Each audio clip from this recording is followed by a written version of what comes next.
My message is entitled Making a Difference. You know, we all play different roles, don't we? We wear many, many hats. And I wear a number of hats. I wear the hat of husband, and I wear the hat of father, and I wear the hat of grandpa. You know who the favorite is? You know, the littlest one will tell you in no uncertain terms. And when Nita and I go to visit our grandkids, you know, the kids are all running towards the door, like, you know, like it's the greatest thing that ever happened. And one time I visited by myself, and only the little one was home, and she's a couple of years old, and she hears the door open, and she's, oh, it's Grandpa and Grandma, and she comes running down, and she sees just me, and Grandma's not with me, and she, and there's this look of disappointment on her face. And she turns around. She just walks away.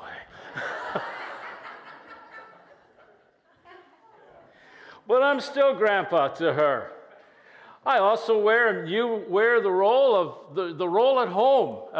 Maybe you're married, maybe you're not married, you're in a family, you've got a home life, but you've also got a work life. And I was a family man, but I was also employed on the line at General Motors. So I had those two different roles that I worked in as well. And so we wear these many roles. Now, as a Christian, you have a dual role, one that is inside the church. You have a role inside the church relating and serving other believers. That's your in-the-house role. In God's house role as a Christian. But you have another role outside of the church in a world that's full of unbelievers or non-believers, and that is your outside of the church role. Now, our role inside the church as a minister just means a servant. We're all called to be ministers or servants. It's not just one guy's job. It's everybody's got this calling to be a servant, to be a minister. The role inside the church is called ministry. That's what we do with one another inside these walls. That's called ministry. Outside of the church, the role is called mission. Mission. And we really have to get those two roles and understand them, because, you know, there's a hole in the gospel. You know, there's a hole in our gospel, dear Liza. Dear. We think inside the church, ministry is done by the paid staff. No, serving and ministry is done by the congregation, by the people. We work together in the ministry. And we think that outside the church, well, mission is done by the missionary. No, that's a big hole that we have in our gospel. We're all called to mission. Now, I've met, when I was started in ministry, this was really prevalent, but it's still there in the church's psyche, that it's not mission unless it's across the ocean. It's not mission until it's on a different continent. You know, it's like that Verizon commercial. Can you hear me now? Still hear you. Can you hear me now? Still hear you. Well, can you hear me now? Oh, can't hear you anymore. Well, I guess now I'm missions. You know, I'm far enough away. And you see, here's the thing. We've measured the validity of missions, not by the work that we do, but by the kilometers that we've gone. That doesn't make much sense, does it? When mission can be right next door. Right next door. Every Christian is called and equipped to work out their salvation in both ministry and mission. Both ministry and mission. Back when our kids were really young, I went for a walk. My father and I went for a walk. Our wives were busy cooking, and they told us to get rid of the kids and probably to get rid of us too, to tell you the truth. And so they said, you know, take the kids for a walk. So we went for a walk, and as we were walking, we came across this man and his family who my father-in-law knew because they worked in the same place in General Motors. They worked in the trim plant, and this guy, he came out and he started talking to my father-in-law, and he was, you know, his conversation was peppered with four-letter words. And my father-in-law was just, he tried to get away from him, and he put him off, and we went walking away. My father-in-law said, you know, that guy, that's not how you talk. He wasn't happy about the language that he used. And my father-in-law said, he's using plant language you use in the assembly plant at home. And my father-in-law said, they call him Bozo. That's what they call him where we work. They call him Bozo. He doesn't know enough that you don't use plant language at home amongst the wife and the kids. And my father-in-law explained to me his philosophy on there's two different languages that a person can speak. There's home language and there's auto worker plant language. and you never use auto worker plant language at home around the wife and the kids. And so my father-in-law, we're walking, and I said, there's a third alternative that is much more easier to maintain in your life. And he looked at me. I said, well, there's Bozo language.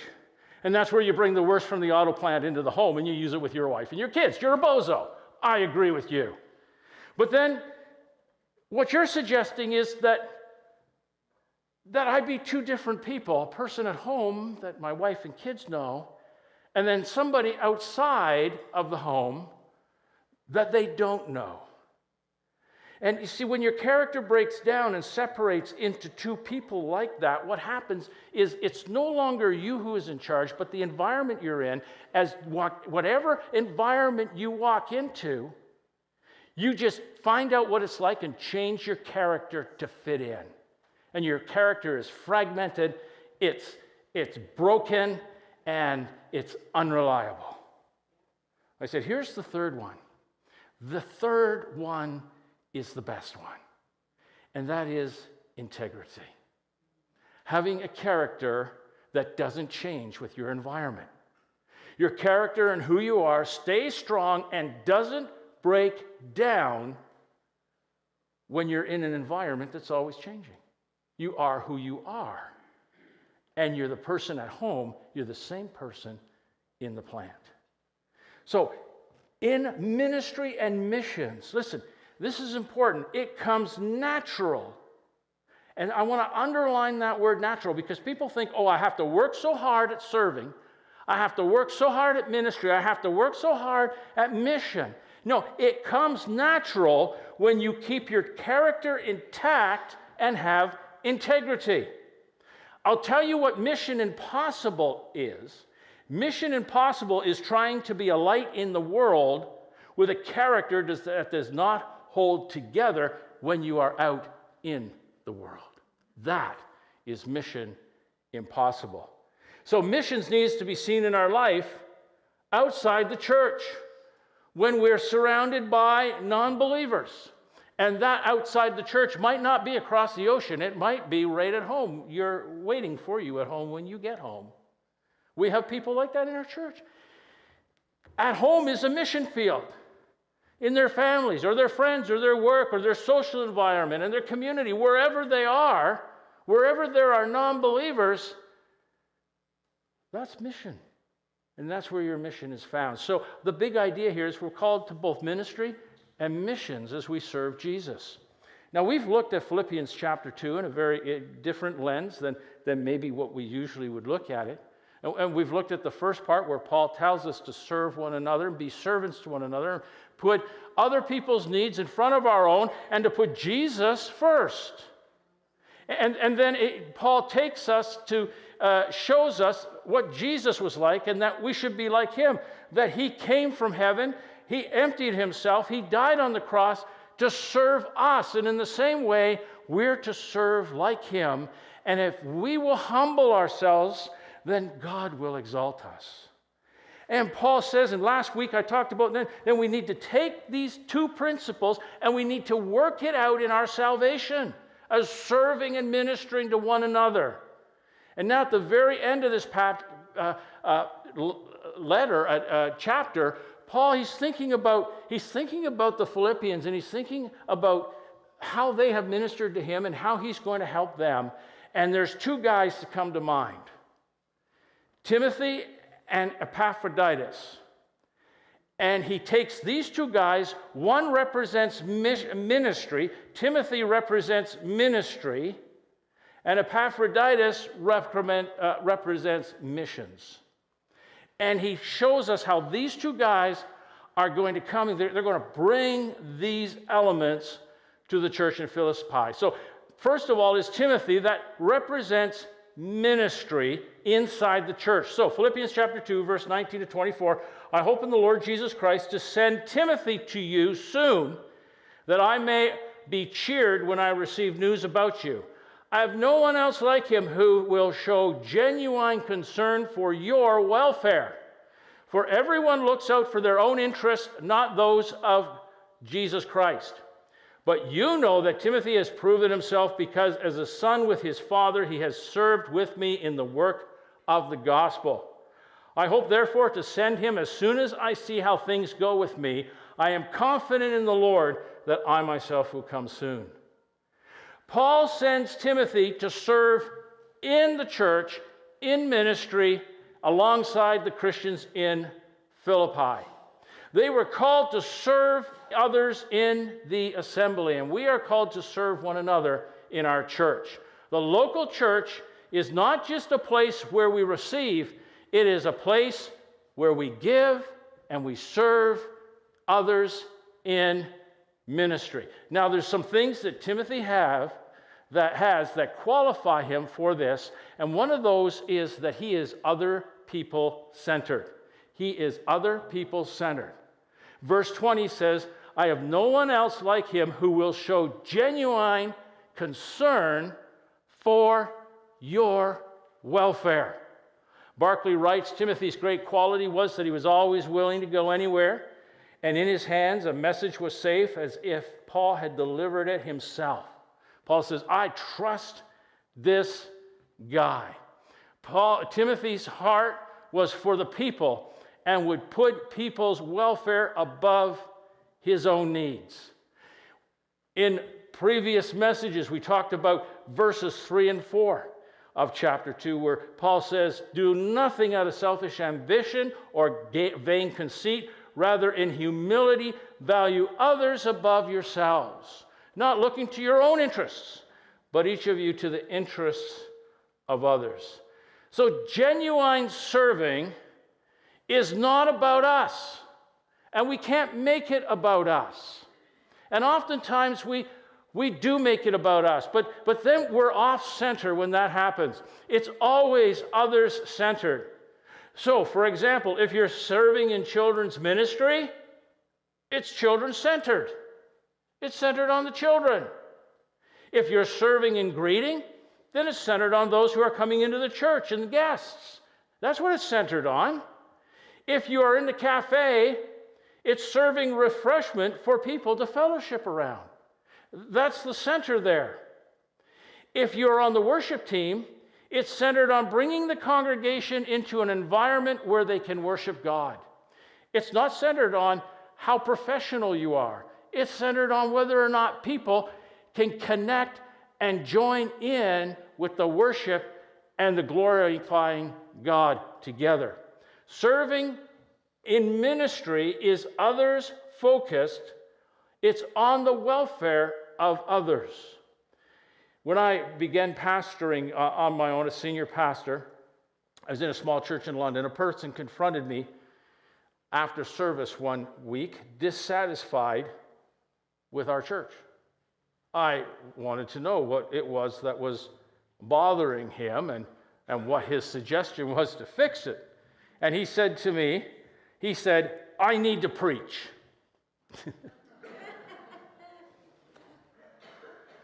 I replied to him that he needed to preach more than we needed to hear him.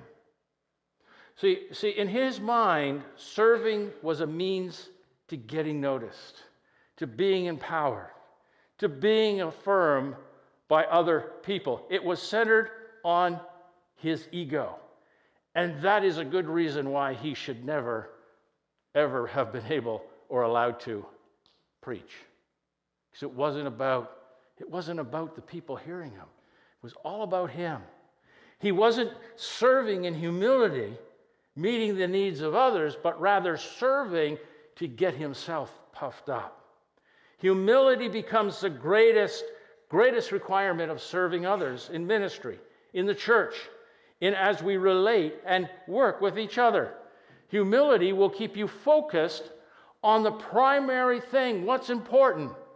And that is meeting the needs of others.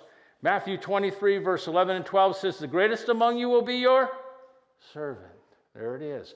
For those who exalt themselves will be humbled, and those who humble themselves will be exalted. So they put the people before his own needs, and then he put people first. He put Jesus first.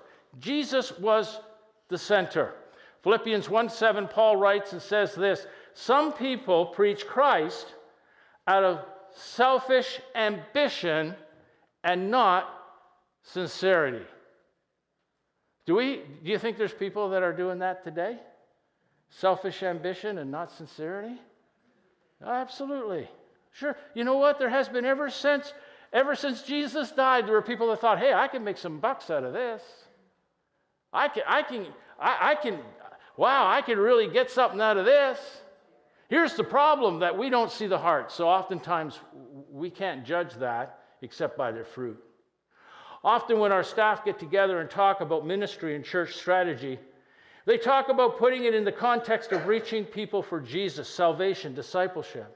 Our pastoral staff have the same heart as a Timothy who put Jesus first. Many people who serve in our church have this same heart. They have a Timothy heart where they put Jesus first. They don't come to do their job because, they want to get glory. They come to do their job because they want to meet your needs and put Jesus first and see Jesus formed in people. And if that's making a cup of coffee, then they're going to make cups of coffee. If that's greeting at the door and making somebody feel welcome, then they're going to do that. If that's being a part of the music ministry, if it's being a part of the greeting ministry, if it's being part of the media ministry or the sound ministry or the children's ministry, they're going to do that not because they get a kick out of it, but because they're putting Jesus first. Jesus is first. And folks, we all need to be like Timothy's and say, put Jesus first. Say, God, I want to do your work your way. What have you equipped me and put in my hands that I can use to bless others for you? And then not only was it people and Jesus in the center and first, but Paul's integrity was up front. Paul says, Timothy, we all know Timothy, how he has proved himself. Paul says, man, I work with Timothy in the most difficult places. And I've seen how this guy serves God. I've seen his character and his integrity.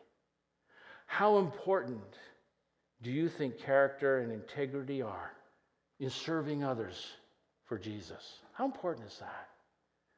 In our Alpha course last week, in the video, the creator of Alpha, Nicky Gumbo. It's a great course. I'd like everybody to take that course. But he tells a story about he was riding his bike, and this cab driver drove up beside him, very close to him. He was on the road with his bike, and the cabbie rolled down his window and yelled at him to move over to the side of the road. Nicky was upset. How dare he? He caught up with the cabbie. And at the next light, he started to give the cab driver a piece of his mind. The cabbie addressed him by his first name. Never met him before. But the cabbie said to him, Nick, remember what you said in your book. Nick was shocked. How do you know me? He asked. The cabbie held up an Alpha book that was beside him in the front seat of the cab. It said, I've been through Alpha twice and become a Christian through your course. And then the cabbie added, the law says that bikers are to cycle on the side of the road. Now in Canada it's different, right? It says cars got to move over. In England it's that, no. You said, well, they drive on the wrong side of the road anyway. So the bikes have to move over. And Nicky was embarrassed. He was shocked. He felt so embarrassed. He'd been found out. Here he was going to give this guy a piece of his mind. Now, it's important that we understand, people are people and they're not perfect. But he saw that ministry was so important and integrity. Here's what we do at Kingsville Community Church. We allow anyone to serve in a specific area of ministry. In fact, we've sat down with our staff. we've identified probably 12 areas where people can just walk in and say, hey, you know what, I really like this church. I want to find out more. Is there something I can do? There's a number of areas. One of them is to help with the Kingsville with Love dinner. We need helpers with that. And then we asked people to take the open door class. In fact, we had 10 people just go through the open door class. 10. And God bless you for that. So they can continue to serving and begin to serve in other areas. The more you serve, the greater the leadership opportunity, the greater your authority, accountability, and experience. This all hinges, though, on your character. Your ability and your giftings are secondary to who you are. And so I want to ask you this morning, what ministry are you in? And would you consider using your time or your gifts to be a part of ministry? Well, Pastor, I don't know my gifts. Don't worry about that. Just start somewhere, and you will discover them as you go. The second man is Epaphroditus, and he represents missions outside of the church. Ministry we do inside the church. Mission we do outside the church. Epaphroditus was serving in mission. Here's what Paul says in chapter 2, verse 25. But I think it is necessary to send back to you Epaphroditus, my brother, co-worker, fellow soldier, who is also your messenger, who you send to take care of my needs. For he longs for all of you and is distressed because you heard he was ill. Indeed, he was ill and almost died. But God had mercy on him, and not only him, but also on me, to spare me sorrow upon sorrow. Therefore, I am all the more eager to send him back, so that when you see him again, you may be glad, and I may have less anxiety. So then, welcome him in the Lord with great joy and honor. People like him, because he almost died for the work of Christ, he risked his life to make up for the help you yourselves could not give me. We talk about missions. There is 2 areas where we can be involved in missions. 2. One is you are either sent, or number 2 is you are the sender. All right? We all have a work in missions. We're all called to missions. You're either called to go or you're called to send. And our missions giving this year is just fantastic as we supported and helped to send our missionaries to the places where God had called them. If you can't go, then send. Not only are we called to minister to others in our assembly, we're called to mission. Here's the idea here that when people go out on mission, they're not isolated, they're not alone, because we're stronger together. So Paul gives to Epaphroditus and suggests that he is a brother, a soldier, and a fellow worker. He's not only Paul's brother, soldier, fellow worker, but he is the Philippians' soldier and brother and fellow worker. And so you just don't send missionaries out there, or you just don't go out there on your own, but you stay connected to these people and you support them. And anybody who wants to do mission, even if it's just in your own home with your own family, you need people who will pray with you and for you for that situation. So find brothers, sisters, fellow workers, and soldiers, and take these incidences and matters to prayer. And Paul calls Epaphroditus, he says, he's your messenger. And the Greek word for messenger is the word that we use and translate apostle. Apostle. Paul says, Epaphroditus is your apostle that you sent alongside to help me in my mission. An apostle is one that comes with a message. Now, there's a famous saying that Marshall McLuhan wrote, and it's this: the medium is the message. When you are in the world, when you are amongst non-Christians on mission, here's what you are. You're the medium. So when you go into the job on Monday morning, you're the medium. You're the ambassador of Christ. You're the one who is sent as the apostle, as the messenger into that place. You're the message. The medium is the message. That's why it's impossible to have a flawed character when you're trying to reach out to the world. It just doesn't, it's mission impossible. That's why we have to be the people who we are at home, at work, because you are the message. And that places the focus on who we are and the light that we shine in our families, in our homes, in our communities. You're the medium. Now, somebody came to me after the service and said, well, that's not exactly true because, even if the medium is good, the message might not actually get through. I said, well, I'm not saying at some point you don't speak. You do. But you're not going to get anywhere if you're not living the truth. And so the medium is, you are the messenger, you're the ambassador, you're the person who represents Jesus Christ to them. Here's what Jesus said, let your light so shine before men that they see your good works and then glorify your Father who is in heaven. Now, when we come, and Epaphroditus, he came and he met practical needs. In fact, Paul says to the church in Philippians that in the early days of your acquaintance with the gospel, when I set out from Macedonia, not one church shared with me in the matter of giving and receiving except you only. And Epaphroditus was sent not only to help Paul, but he came with a tangible gift to support him. We don't go into our world empty-handed. We come in love and ready to meet practical needs.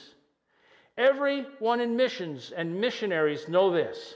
Before people will open their hearts to you, they need to know that you understand where they're at. Whether that's your family, whether that's a person in your community, or a person at your work. They need to know that you know and you really care where they are at.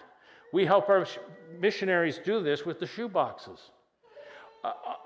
Kingsville with Love, holiday meal that we're putting on, and we can use your help in signing up.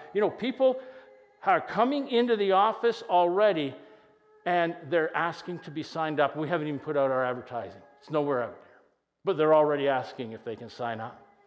The Kingsville Community Center is another place of practical meeting people's needs, and it opens people's hearts to you and the message you have.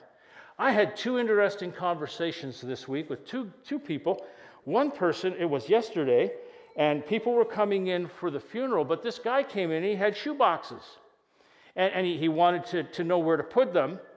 And then he told me his story, and his story was, he said, my wife used to come to the community center all the time. I said, she doesn't come anymore. She said, a couple of years ago, my wife passed away. But he said, this community center and this church was so important. And we put together shoe boxes every year. And so every year since my wife has passed away, I come here, I get some boxes, and I put away some shoe boxes for her and I. And man, you know what? That touched my heart. Because God's doing a work there, right? It's important. And then I had another occasion to talk to somebody, and I was doing something for this person, and this person in the middle of this, he stopped and said, look, I want to tell you something. This place means so much to me. I never thought I could have friends. But what you're doing here, man, it's unbelievable. I never solicited this. I was shocked, actually. And interestingly enough, this person, some of their friends have talked to me about this person and said, they've been asking a lot of questions about the Lord. See, you start to meet the needs, and it opens the heart. That's how this works. So every Christian is called to have a ministry in the church. What's yours? Every Christian is called to have a mission out there in the community. Where's your mission? Where's your mission? We are called to serve Jesus in both ministry and mission. I was thinking about this message this week, And when I was a new Christian, I was a brand new Christian. And I wanted people to know I was a Christian. So I thought, I'm going to buy myself a necklace with a cross on it. And that was back in the 70s when Mr. T was wearing all these golden necklaces, remember? Hey, you, yeah. Anyway, Mr. T, if he could wear necklaces, I could wear a necklace. So I put on this little cross necklace, and I thought, this is a way people will see that I'm a believer, I'm a Christian, and I'll have this opportunity out there. And so anyway, I had my necklace, and I wore it everywhere I went. And then one day I looked down on my sweater, and the necklace was hanging on the sweater, but the message of the necklace, the cross, was gone. It was gone. And I felt bad. But I thought about that with this message, because what happens if we don't do our part? Then we are a link that breaks. And what do we lose? We lose the message, don't we? We're no longer effective. The cross falls off. The message gets dropped in somebody's life because somebody didn't want to be a minister. Somebody didn't want to do mission. Let's not be that link. Let's not be that one. Let's hold together. We're stronger together. Let's believe God for great things in our lives, in our families, and as we move forward into this Christmas season. Amen? For the glory of God. Let's all do our ministry. Let's all do our mission where God has sent us. Let's stand together as we close in prayer. Thank you, Jesus. If you're new to this church, there's a little book down on our desk. You can just take it for free. It's called Knowing Jesus Personally. We invite you to pick one of those up after service. With our heads bowed and our eyes closed, maybe you're hanging around, but you haven't made a commitment to Jesus yet. Maybe you're watching us online and you haven't made that commitment. Say, Jesus, come into my heart and forgive me of my sins. He will come. He will forgive you.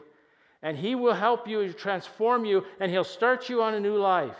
That new life will involve ministry and mission as you become like him and you work out that salvation. So if you're not in that place where you've accepted Jesus, just open your life to him right now. Say, Jesus, come in and forgive me.